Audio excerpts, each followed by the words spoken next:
Good evening, everyone, and welcome to another Tuesday night edition of our USA Hockey Officiating Zoomcasts. My name is Scott Zelkin, and I'll be our host this evening as we cover abuse and communication on this week's episode. As we've restarted our Zoomcasts here again this year for the 2021-22 season, we spent some time last week talking about the new rules and the philosophy behind the new rules with Matt Leaf and some people from the player development side of things and hockey leadership side. Now we're going to get in a little bit more towards some of the fundamentals or important aspects of officiating when it comes to abuse, it comes to communication, some of the things that can help us as we strive to work the best possible games and serve the game as best as possible. And when we came up with this topic, our real belief was that these two things are really important and they kind of work together and fit together. And to do this, we've got two very special guests joining me this evening. Our first guest is a gentleman that's been in the game of hockey for quite a long time. He played at the Division I college level. He actually played at the USHL level, went on to play Division I college hockey, played professionally for a number of years, both in North America as well as the overseas in Europe, and then has gone on and coached both at the Division I college level and has now been the head coach of the Green Bay Gamblers in the USHL for the better part of 8 seasons. So joining us is Pat Mikesch. So Pat, welcome to the Zoomcast. Thanks for being here. Thanks for having me, Scott. It's I haven't roughed since I was about 14 years old, so I can't probably provide little feedback from my days there, but excited to represent the coaches here.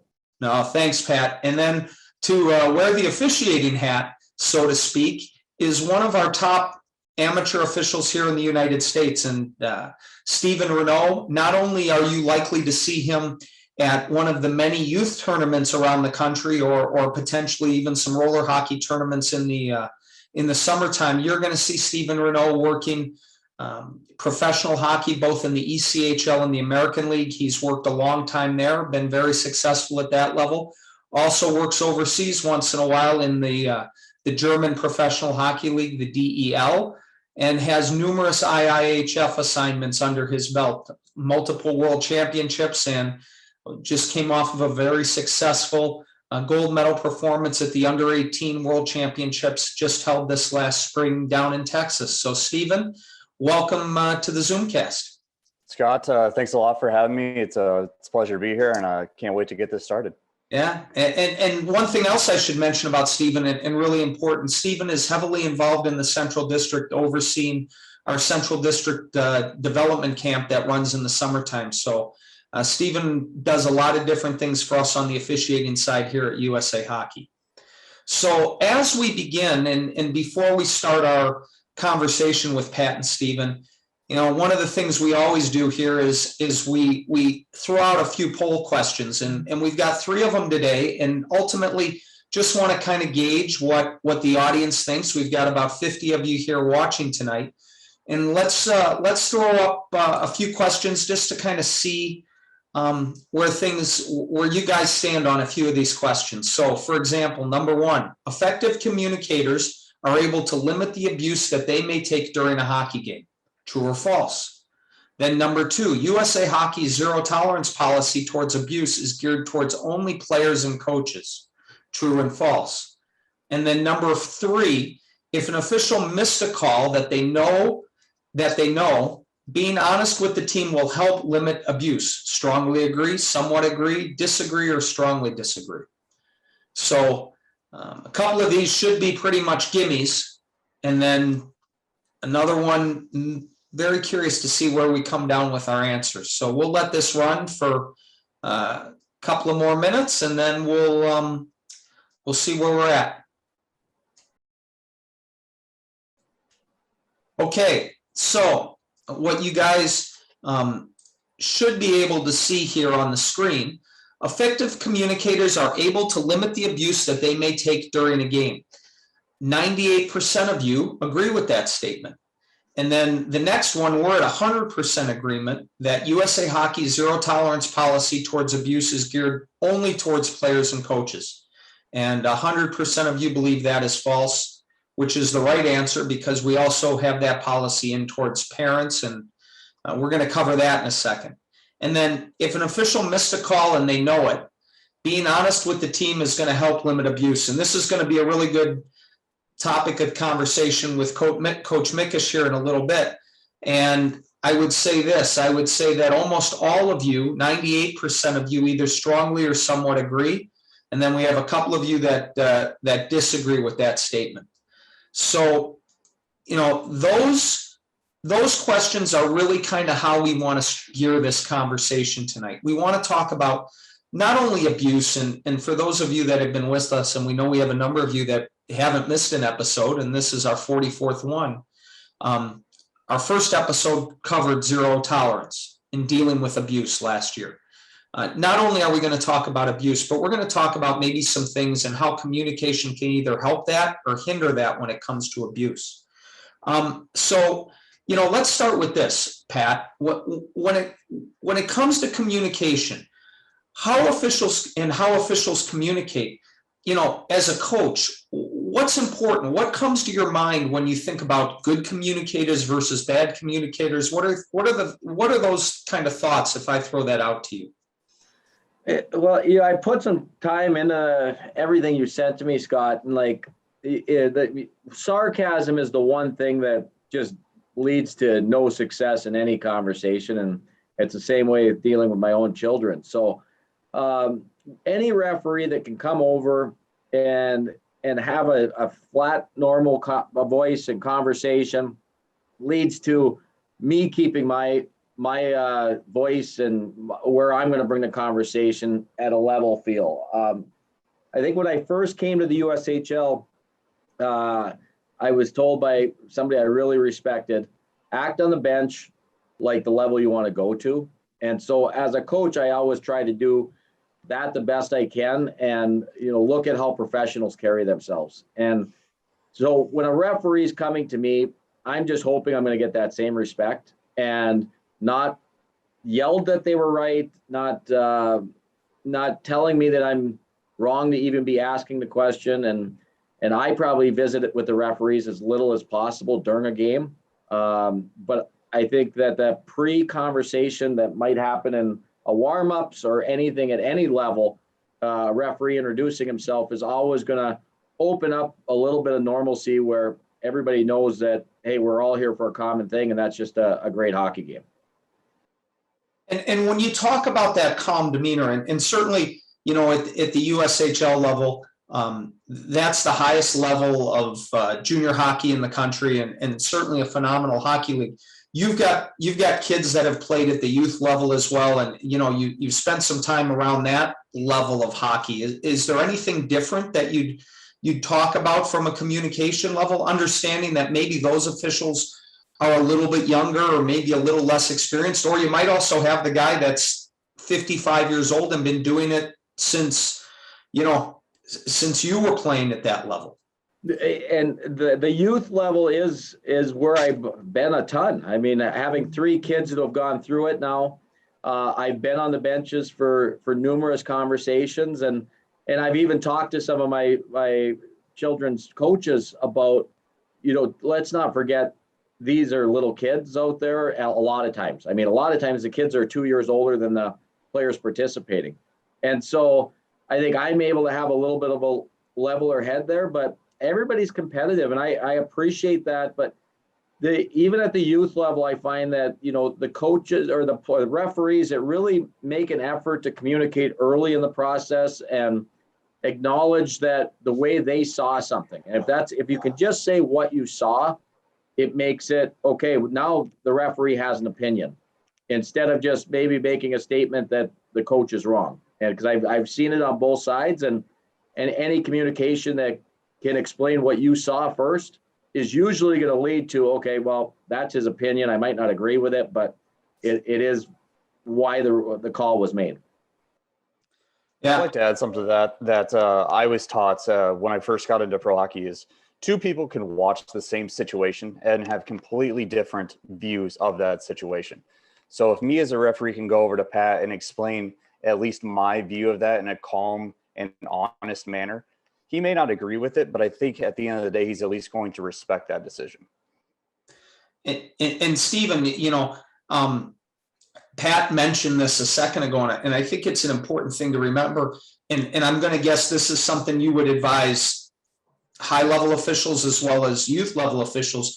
If the first words out of your mouth after the coach calls you over is "No, you're wrong," the conversation you've probably lost the coach at this point in time, right? And so at that point, the conversation is just going to escalate, and no one is going to get their point across or have an understanding of what even happened. Yeah. So maybe it's more along the lines of, look, I understand what you saw from how it might have looked from where you were, but from where I was over in the corner on the other side of the ice, this is how it looked to me, and this is the decision I'm arriving at, correct? Absolutely. I couldn't agree more. Yeah. And so we've gotten a coach's perspective here for a second. Now let's circle back and let's just talk a little bit about USA Hockey's zero tolerance policy, what you talk about when you're instructing youth or young officials.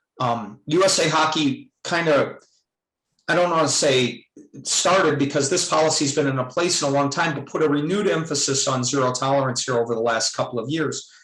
Talk to us about that a little bit and your perspective as an official working all different levels of hockey.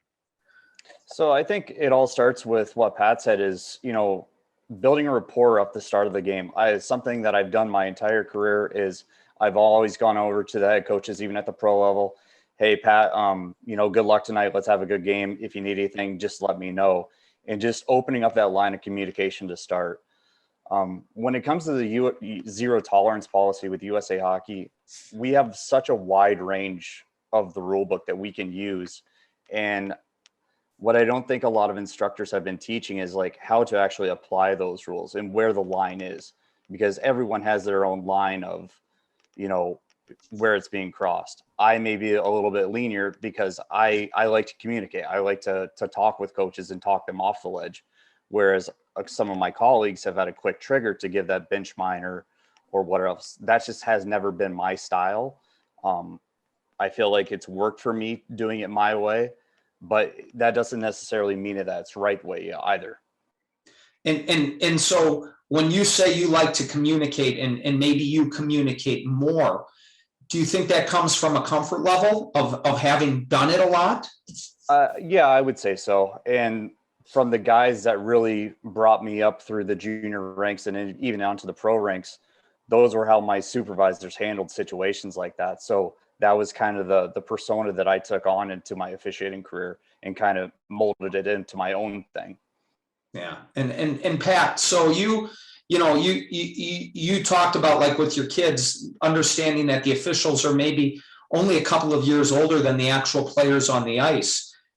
That's got to be hard as a young official to communicate with maybe an adult coach or a player because that official's in a position of authority now.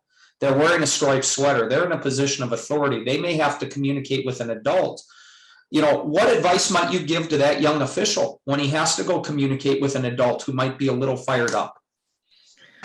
I go back to when I reffed at younger ages, and the competitive fire.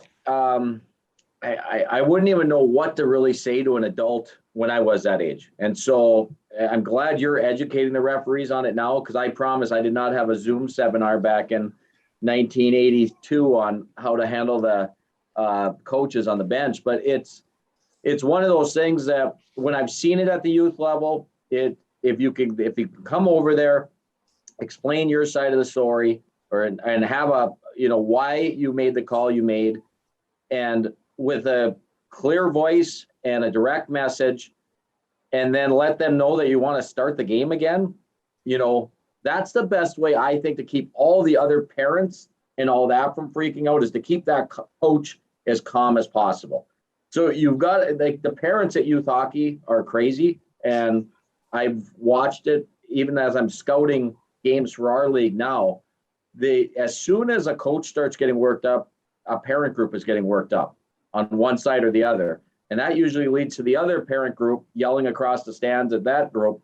So it's so important to keep that coach calm, and to really explain to him the most important thing you want to do is get back to the game and make it very clear. And hopefully there are enough common sense coaches out there that can sit there and say they realize that's the best thing that can happen now, because even if they knew you were wrong in your call, you've explained why that you made the call, and it's important to get back to the game now. Yeah, and I think, and Stephen, you probably agree with this. I mean, we say this to officials all the time, and when we're instructing, an official's best friend is a moving puck, because if the puck's moving, they're not paying attention to us. But what are some things you'd say to that official? How do you get that game moving? How do you bring that coach down? So I think the biggest thing is there's a difference between being confident and cocky. If you go over to a coach and you're very arrogant, it's not going to go well. So if you can go over there and be calm, give a short, precise answer, again, he may not agree with it, but like Pat said, we've got to get the game moving. So he's going to understand that, at least with a short, precise answer, and then just move back to the hockey game. Okay, so now let's hypothetically, let's play this out a little bit. So you've got a 14-year-old official who's one official in a tough situation. And then there's an adult who's, 35-year-old's been officiating a long time. Do you believe, Stephen, it's important for that adult to give some support to that young official, or does that official have to figure it out? That young official have to figure it out himself? I mean, we're a team out there, right? So I think that older official needs to take charge of the situation and at least talk that coach off the ledge to get, like I said, get back to playing hockey. And that's something that maybe even after the game, that older official could go sit down with that coach for, a short 2-3 minutes, just have a conversation of, hey, this, he's just starting out. He's 14 years old. He's going to make mistakes. We all make mistakes. I think that would be a great way for everyone to learn a situation. That way the official has a chance to learn from it, and that coach can have an opportunity to actually understand, hey, they are kids out here. They're going to make mistakes. Yeah. And Pat, so you touched on one of the biggest hot button issues, and that's the parents, right? And we have to acknowledge here that parents can be very problematic. And maybe almost last year might have been a little easier at times when the stands weren't quite as full because of COVID restrictions. But, and I'm going to ask actually both of you guys this question, but the zero tolerance policy isn't just for players and for coaches. It also involves parents. As a coach, and I know you don't deal with this at the level you're at now, but what can officials do? And we instruct officials to go to coaches when parents become a problem, but what can that official do when a parent is starting to get out of line, or a group of parents are starting to get out of line? What message do you want to hear as a coach to help calm that situation down? Because USA Hockey ultimately puts the responsibility on the coach when parents get out of line. And that would be the best message right there, that, coach, I really need to get this game going, but your parents are starting to become too big of a part of the game. And how can we calm them down so that your organization does not end up with a bad reputation through this game? And I think that way, coaches are all very sensitive to who they're representing. And for the most part, most situations, parents are going to react to what that coach is doing. So if the coach is getting animated, they're going to get animated. If the coach is saying it's time to calm down, I think that's going to be it. So I think you'll be using that coach as the leader and kind of, using him as your best resource to regain common sense. Stephen, how would you answer that question? I think it's the same as you've got to talk to the coach first. And if the coach isn't willing to work with you, then you've got to take charge and basically get rid of the parents. And I think that's an important message, right? And we're going to talk about the difference between emotion and abuse and all of those things. But at the end of the day, one of the biggest things we have to acknowledge is that officials can't be abused by parents. They can't be abused by coaches. There's a real problem and not only in the hockey world, but in society, for lack of respect for authority. And like it or not, that official is going to be the authority figure in that game. And what we would tell a young official or any official is, if the parents are out of control, the first stop you go to is the coach. And coach, you need to help. And I think, Pat, you gave a great message. You've got to help me get this game back on track. And that's what we have to do. And, you know, and so, Stephen, I guess if the parents feed off of the coach, and as Pat said, if you can get the coach calm, a lot of times the parents are going to be calm. What are some techniques you might use when a coach is wound up, when a coach is fired up? And do you look at the difference between emotion and abuse? Or let's just talk about techniques. What are some techniques you might use? So I guess the biggest thing is get him down to your level. If you've got a coach that's standing up on the bench barking at you, you've got to get him down. So having him come down on the bench, maybe even away from his team a little bit, so it's just you and him. And then just talking in a calm manner and explaining the situation, what's going on, and, you know, trying to build forward or build on moving forward into that game. I don't know if there's any special technique that I have otherwise than just being kind of a calm person in general. And I feel like that's helped. So that's kind of where I'm at on it. And Pat, you know, if you're wound up, and so there may be times where you're wound up and you're kind of emotional, and it has nothing to do with the officials, right? Could you be maybe doing that because of your team, or trying to get your team fired up, or to get to show the team that you have their back? Like, talk to us a little bit about that end of things. Anytime there's a player safety thing that I thought was missed, or one of my players was put into a vulnerable position, is probably the times I'm going to be most vocal, because I want my players to know I have their back. But that is not going to be, you know, something that I can use on a weekly basis by any means. That is the odd time the players need to know you want to protect them. And there are times that, you know, at the end of the period is usually when you might get a bump from a referee, or at the start of a period.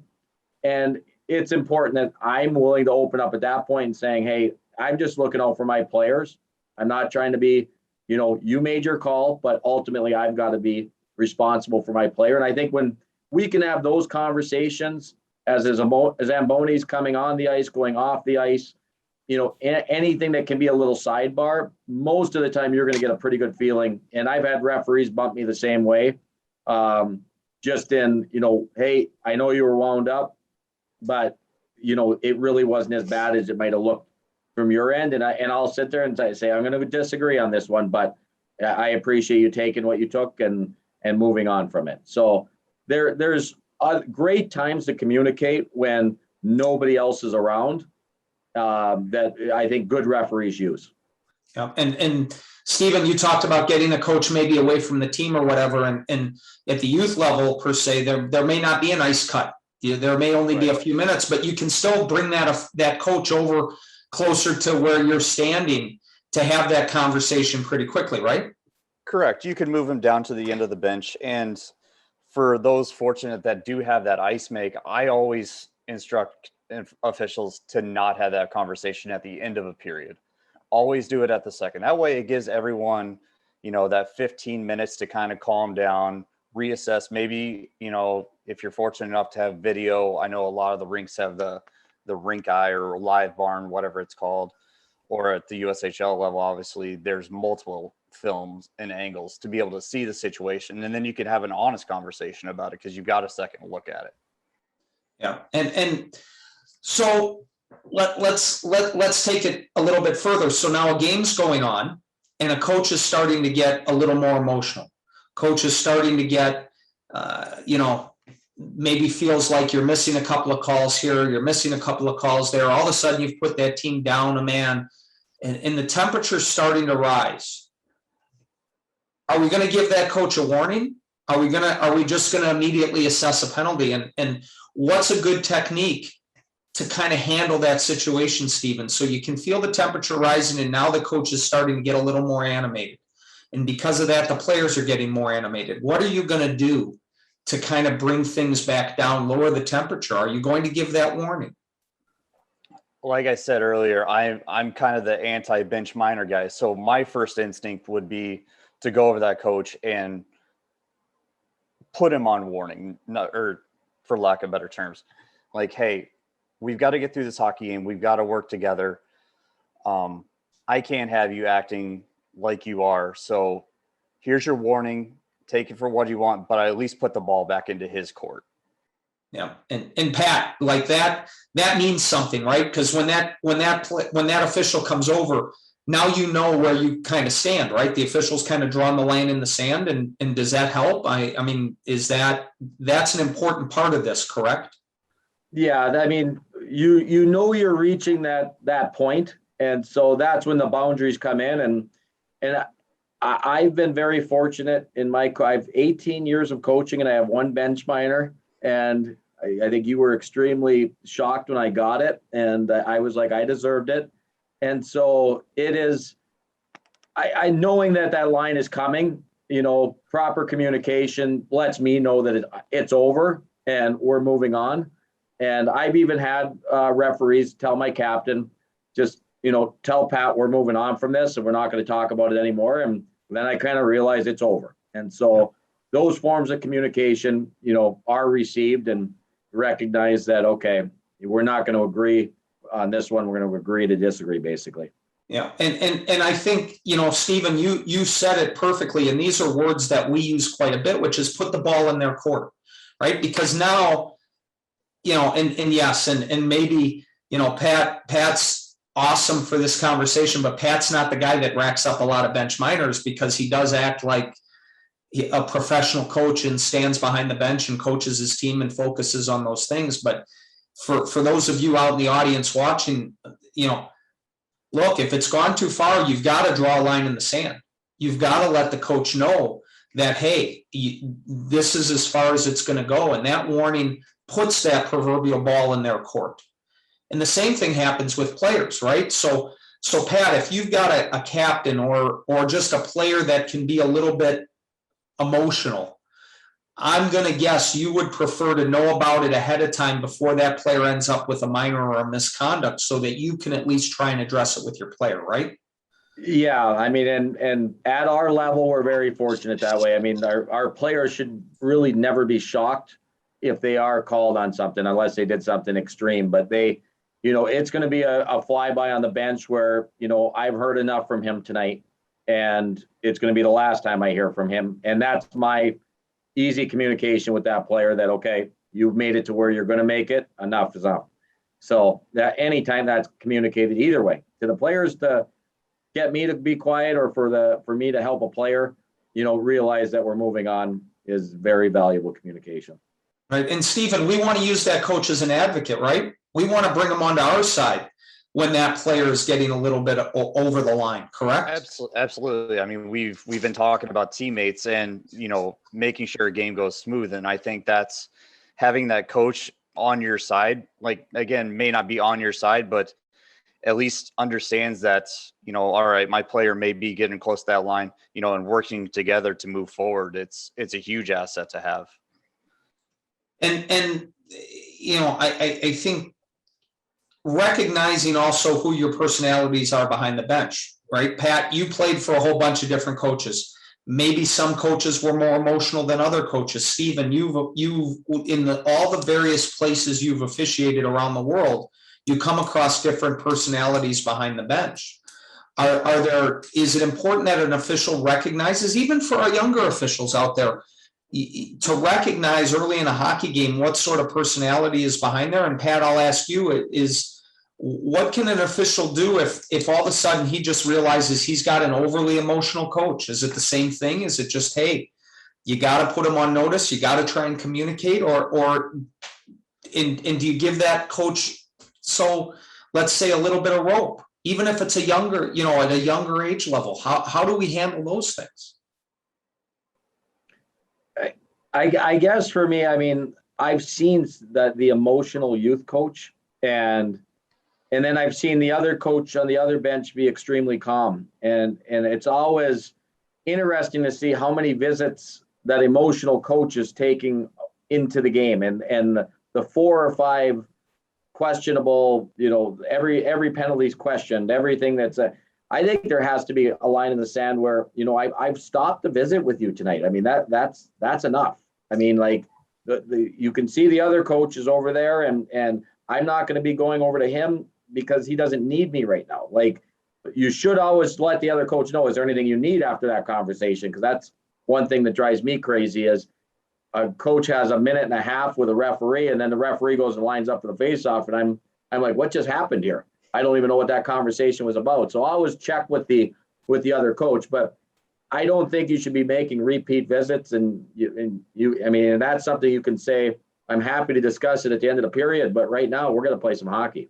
Yeah. And Stephen, right? Even at the younger levels, we have to recognize that there's 2 coaches, there's 2 teams, two right. different leaders of the organizations behind the bench. And if we're constantly at one, we have to recognize that other person is going to have some questions at some point, correct? He at least deserves to know what the conversation was about or what the question was. And I mean, I don't really know on the youth level, but I mean, I deal with a coach down in Texas for the last 9 years that I know no matter what I say, he's not going to agree with. So that's where I use that other captain or the assistant captain or maybe the veteran of the team as my communicator versus going to that coach, because it doesn't matter what I do, he's not going to agree with me. Yeah. And Pat, a lot of times you're that quiet coach where the emotional coach is on the other bench. Do you ever feel like, hey, I need to start yelling if this guy is going to be allowed, if the other coach is going to be allowed to yell? Like, does that go through your mind? Do our officials need to understand that if they allow one coach to act a certain way, that the other coach may feel like he needs to act that way too?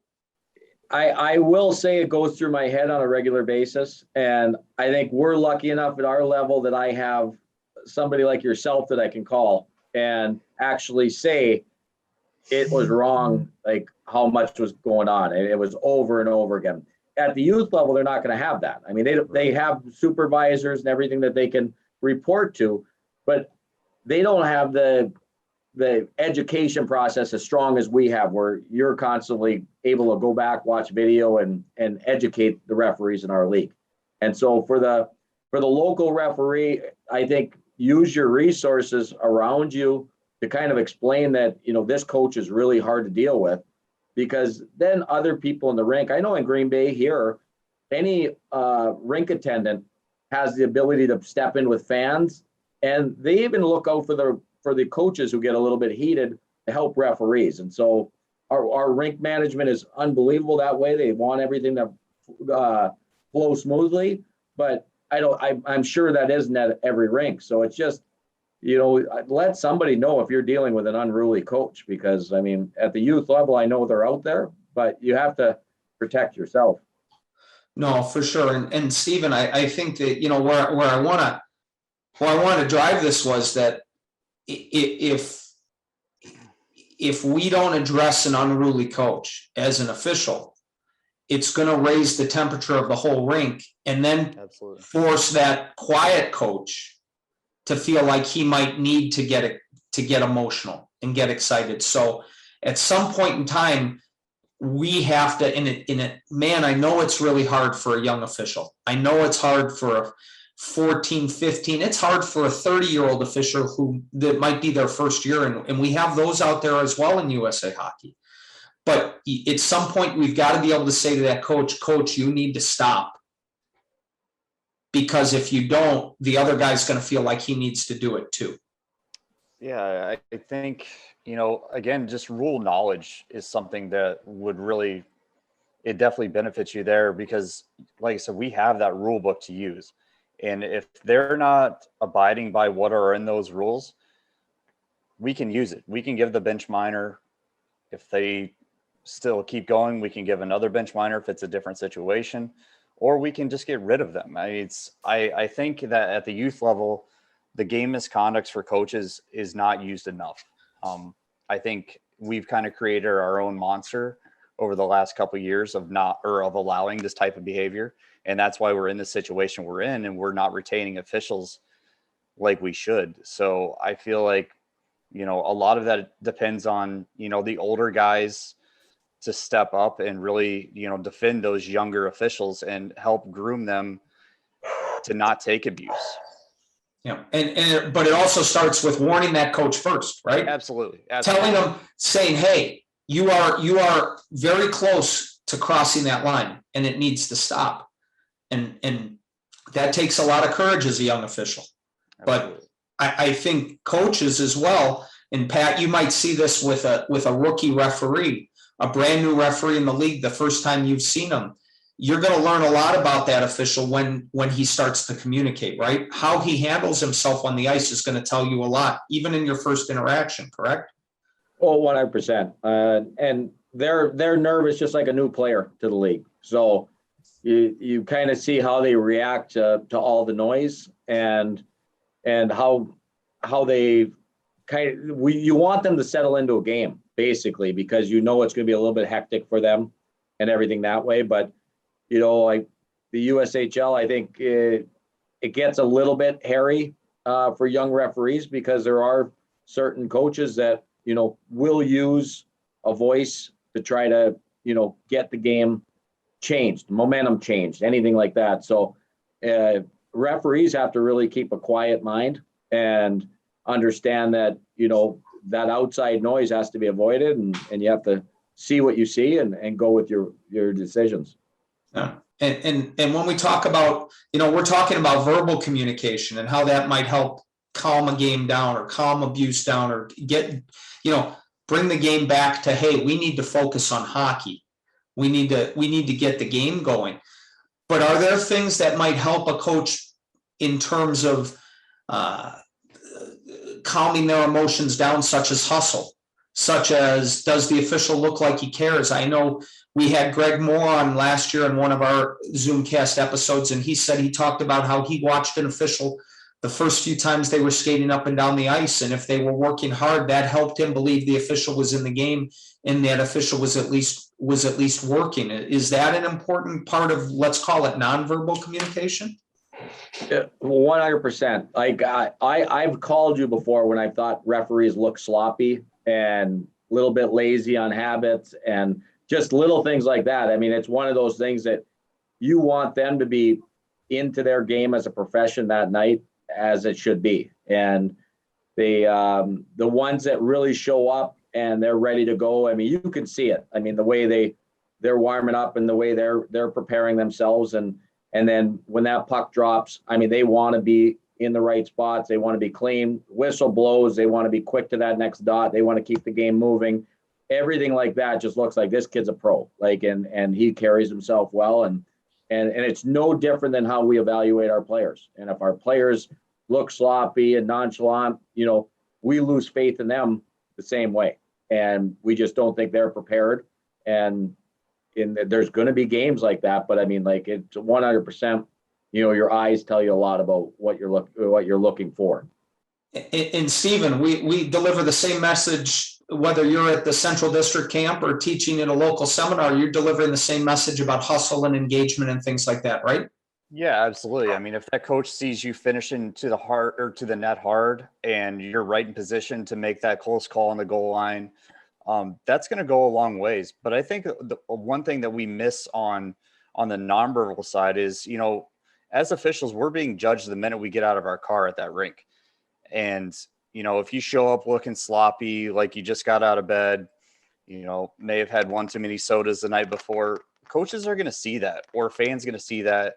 And unfortunately, there's cameras everywhere nowadays. So one bad thing on the internet, and, you may go out and call the best game of your life, but, if you showed up to the rink late and looked unprepared, they're all going to see that, unfortunately. And it's your credibility is going to go downhill so much just from that little snippet of your life that day. Yeah. And I mean, you talk about it, right? USA Hockey encourages every official to introduce themselves to the coach before the game.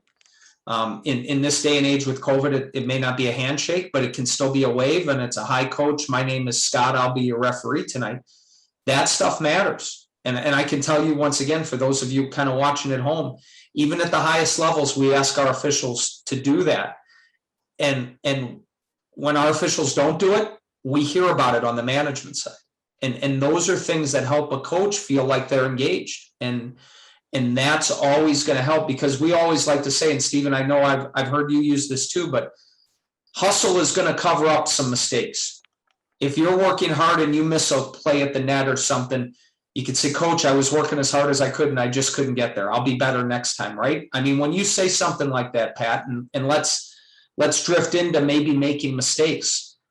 Is it okay? And this was a question where, we had the majority of our people agreed with this, but if you make a mistake, is it okay from a coach? Do you want to hear that official say he made a mistake? Yes. I mean, and you never want to hear it. And usually you'll hear, I hope I do, or out of my mouth, you'll hear, I hope I don't hear that again tonight. And, but what am I going to say at that point? Like I've had linesmen with offsides. I've had, icings where once they've talked to their partner, they might get an update that, you might have been off on that one. And then you get the flyby on it, and it's so much easier to move on when it's that, compared to I'm a pretty good linesman when I'm standing on my bench, because I am right on that blue line. And when I see one missed, it's pretty evident to me. I'm able to make that call. And when they're wrong and they're in denial, like that, those are the hard ones. Like, and you have to move on from it. But usually somebody helps them on the ice with it. And Stephen, do you agree with that it's okay to admit you've made a mistake? I agree with it 100%. Obviously, I think the big thing that I would take away from what Pat said is if you find yourself saying that multiple times a game or multiple times in a week, there may be something that you need to change in your skating or your sight lines. But I definitely think being honest and upfront with the coach is the best policy. Yeah, for sure. And even at the highest level, the coach knows when you're bluffing on something like that. And it's better to just say, Coach, I missed it. I'll be better next time. And unfortunately now video doesn't lie. So no, that's for sure.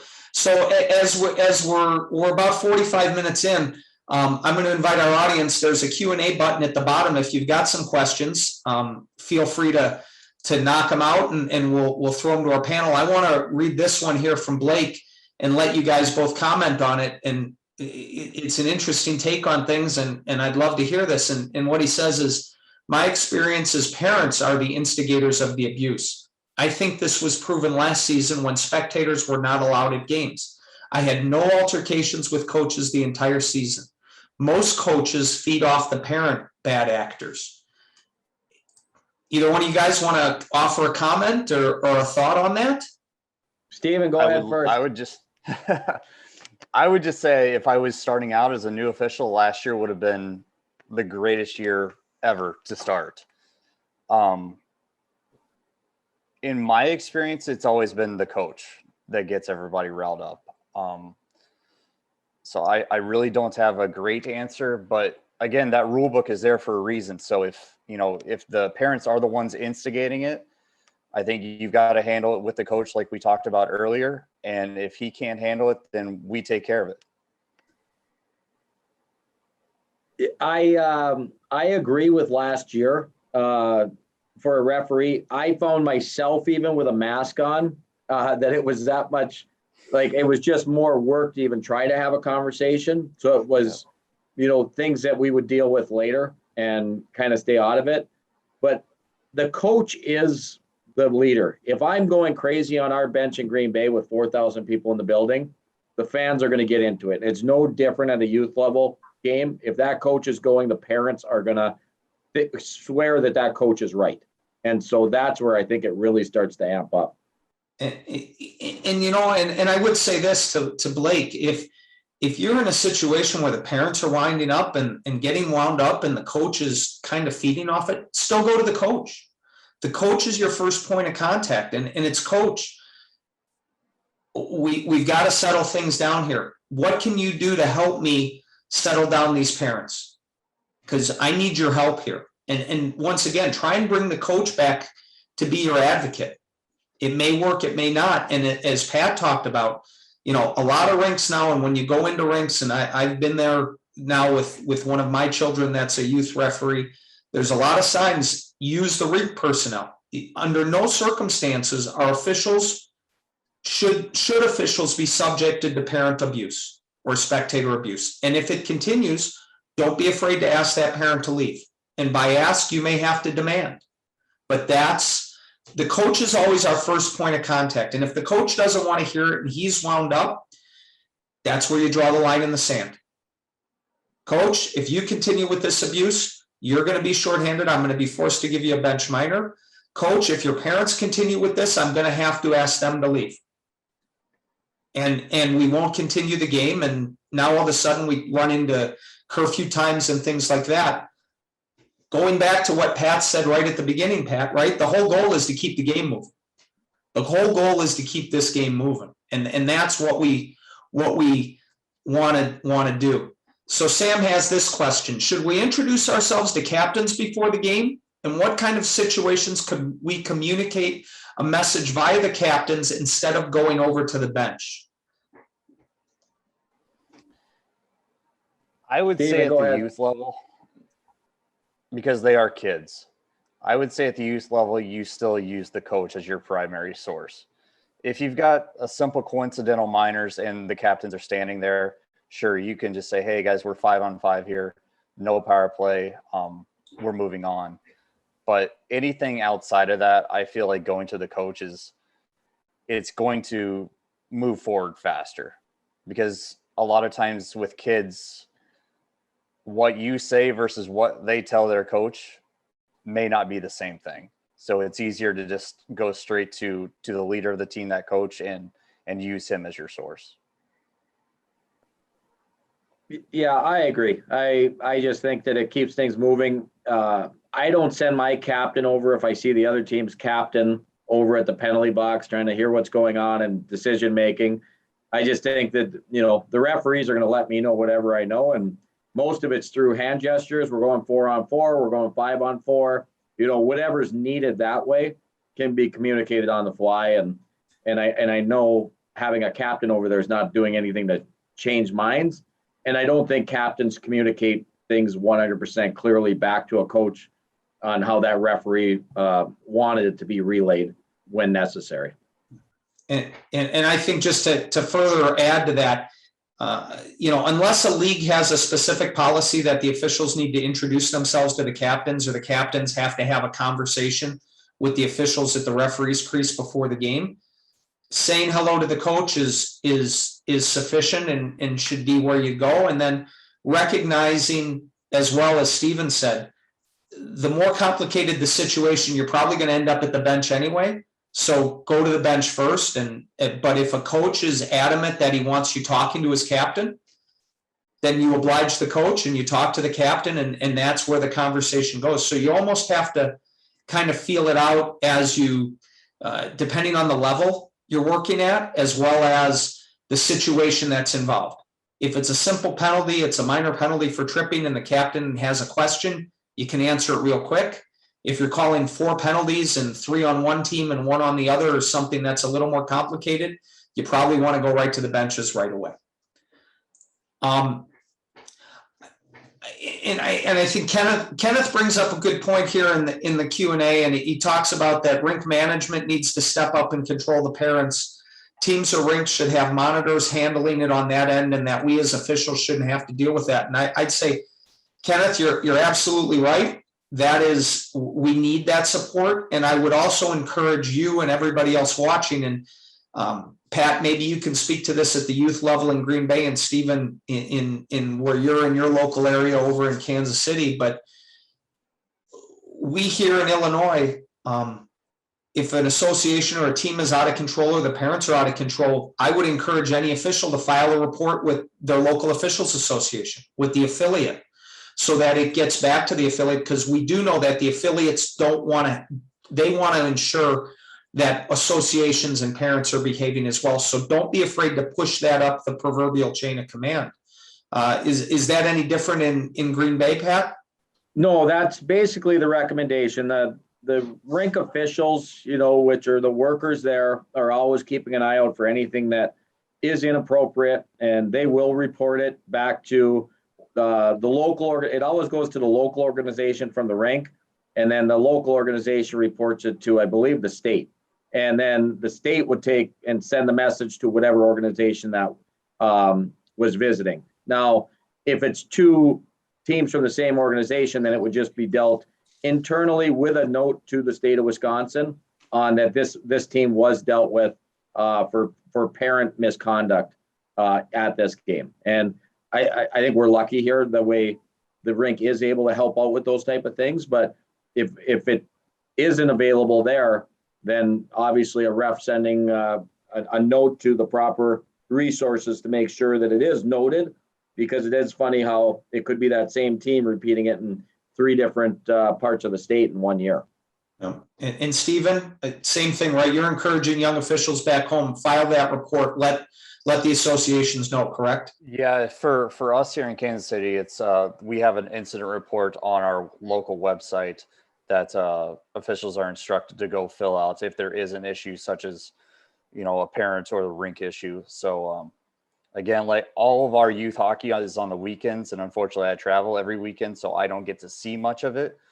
But from what I've been told, that is our policy going forward. And I can tell you once again, wherever you are in the country watching this, if you're an official and you run into those things, if you're not sure where to report it, talk to your assigner, talk to the person that gave you the game and ask them where you can do that. Pick up the phone and call them and say, hey, I was in such and such rink and the parents were out of control. How can I file a report? And you're going to be directed to that. This is a really good question, and I'll let you both take it, and it's from Devon. I am a new referee as of last year, currently only doing adult rec leagues, so I don't have the coach or parent dynamic yet. I believe in admitting my mistake, but when I did so, a few players constantly brought that up after every call I made, including after the game. At what point is that considered abuse versus just having thick skin? And I'll say that whether it's adult hockey or any other level, that's going to happen. And so we've encouraged you all to admit your mistake when it happens.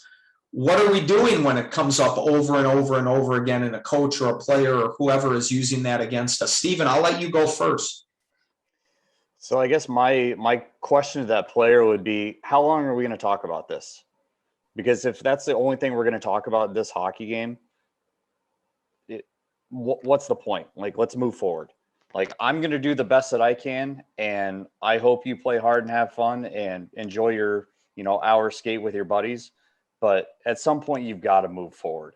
And if he can't figure that out, or that player can't figure that out, then, use the rule book. I feel like I've said that multiple times tonight, but it's there for a reason. And if he can't move forward, sorry, enjoy your 2 minutes. He'll figure it out eventually.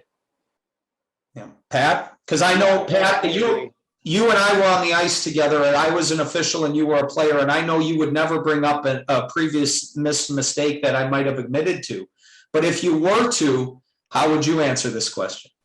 And I would have probably been that player for sure that would have repeated and the one thing, don't ever go back to sarcasm, because it would be so easy to sit there and say, well, I'm glad you played an error-free game or whatever it is. Just avoid that conversation and just be honest again until you can't any longer, and be like, I acknowledged my mistake tonight. The rest of my game's been very good, and I'm moving on. And then if he can't get over it, then you have the rule book, like Steven said, and you're obviously you giving them that second out. That's basically the warning that you've acknowledged your mistake, and now it's time to, move on from that. And because that's probably the most common thing I see is sarcasm come back from a referee at that point, where, well, yeah, I'm glad everybody on your team's been perfect, or I'm glad you've played a perfect game, or anything like that. Because then it just boom, now it escalates. Yeah. Just take credit for that mistake one more time. Yeah. Yeah, no, exactly. You have to kind of say to him, listen, enough's enough. I admitted my mistake. We're done. Like you talked about, Stephen, we're not going to talk about this anymore. And if you want to continue, I'm going to give you a penalty. So no more. I don't want to hear it from you. And you have to be, sometimes you have to be firm, but you're absolutely right. You know, saying, oh yeah, well, that was an outstanding outlet that you just turned over in your own defensive zone, buddy, is probably not the way to go. One last question, and then I'm going to ask you guys each something here real quick. How do we handle a parent that's acting as a scorekeeper that is also an officiating coach and critic behind the glass that might have comments? And we have to acknowledge that does happen from time to time. What advice would you give to our officials here when you've got the number one critic is the guy you're reporting, the individual you're reporting your penalties to? I know here in Green Bay, like that, it's happened, and those people have not been allowed back behind. So I think you're back into reporting the incident and maybe giving that person a warning, like, you're in a official's position right now, and I will not have any of those conversations with you. And that would probably be as far as it goes. And if there was anything more, it should be reported the same way an abusive fan was in any fashion. Yeah. Steven? Yeah, I couldn't have said it better. I mean, that's a crazy situation. I'm sure it has happened, but yeah, I think you just got to file the report and just move on. So here and I'll give you this, and Eric jumped in the chat. The first thing you do is you're going to ask that parent who's the scorekeeper, hey, you've got to stop with this, like Pat talked about. If it continues, you're going to the home team coach, and it's, coach, this gentleman or this individual, because it might be a female as well, this person is being verbally abusive. And if any more of it happens, I'm going to ask this person to leave. And then you're going to have to find a new scorekeeper. And getting back to what Pat talked about, that's going to delay the game. And we're going to spend time waiting for that. So can you help me, coach, have this person just please do help us out by keeping score and running the clock. But you need to address it with the time key or with the coach, with the home team coach, and say this can't continue. And if they continue, then yeah, they can leave and the team can provide another scorekeeper. And once again, we are always filing a report. So I'm going to ask each of you really quick, one last question as we come to the top of the hour here and begin to wrap up. Pat, can you give me an example where an official did a really, really good job of using communication to help ease a tense situation where things might have really gone off the rails or blown up? Well, there's been plenty. I think I had a player that was extremely emotional last year, and a great player for us, but he was always on edge. And the first referee came over and said that this player is out of control. I almost said his name. I'm glad I didn't. This player is out of control. And I kind of, knew that my player could get a little heated. And I asked, well, what is it? And he said, he's chasing me up and down the ice. And I said, okay. I said, let me have a conversation with him. And I didn't even get to the player yet. And as he was skating by the player, he said, your coach is going to take care of you as an issue. And now my player got more heated. And I give credit to the second ref that came in and said, you're good. Pat's going to take care of it. I thought that one was going to go off the rails, and it was bad communication by a young ref. And the second ref was there as quick as he could to make sure that it didn't go off the rails. He just did a great job intercepting it and settling everything down, because I got a little heated when I saw him make a comment to my player, even though my player was in the wrong for chasing him up and down the ice and trying to have verbal communication during the game. So to Steven's point earlier, that older referee, that mature referee can really help out a younger referee in whatever the situation is to really help calm things down. No, that's great. Steven, how about for yourself? I don't know if I really have a specific situation. Probably, this is in playoffs about 4 years ago. We had a little bit of a little melee in warmups, and we are not out there for warmups in pro hockey. So we had both teams that were very high strung just going into the game. I think it was game 4 of the Western Conference Finals. And we all witnessed it, and we pulled both coaches aside before the game had even started and like, all right, you know, this has happened. Or everyone saw it. The entire building saw it. It's all blasted all over the internet already. We're going to move forward, and we're going to play 60 minutes of hockey here. And it's not going to be 1974 anymore. We're not having line brawls every shift. So I think we kind of took the situation that we were dealt and handled it quickly before the game even started. And no one even knew that it happened after we dropped the puck for the first period. So addressing it ahead of time and kind of trying to verbally get everybody focused back on the game. Yeah. No, that's awesome. So, you know, as we begin to wrap up, I really want to thank both Stephen and Pat for joining us tonight. I know we had some really good information here that everybody can use, both on kind of dealing with abuse, but also how communication can help limit some of that as we look towards our future weeks here on our officiating Zoomcasts.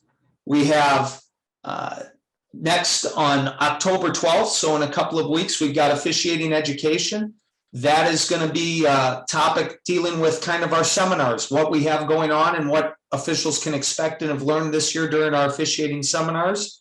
Then on the 26th, we're going to be talking about grassroots fitness, maybe not fitness that are pro or top level people that are doing it as a profession, but more some things you can do every day as either a student and then still trying to officiate, or maybe somebody that's a professional that has a desk job for 8 hours and going on the ice, some fitness that can help you there. And then finally, I'll be back on November 9th talking about setting goals. So, you know, we're going to have a couple of our we're going to have a couple of our older officials that have moved up the ladder and talk about how they tried to conquer each level and some various goals on that end. And then as we move on beyond then into November, December, we're going to talk about different topics such as positioning, some various positioning things. We're going to talk about recruiting officials and good techniques to try and get maybe fellow teammates or fellow parents involved in officiating. So we're going to talk about all those things as we continue on with our second season of the officiating Zoomcasts. So once again, I want to thank Stephen and Pat.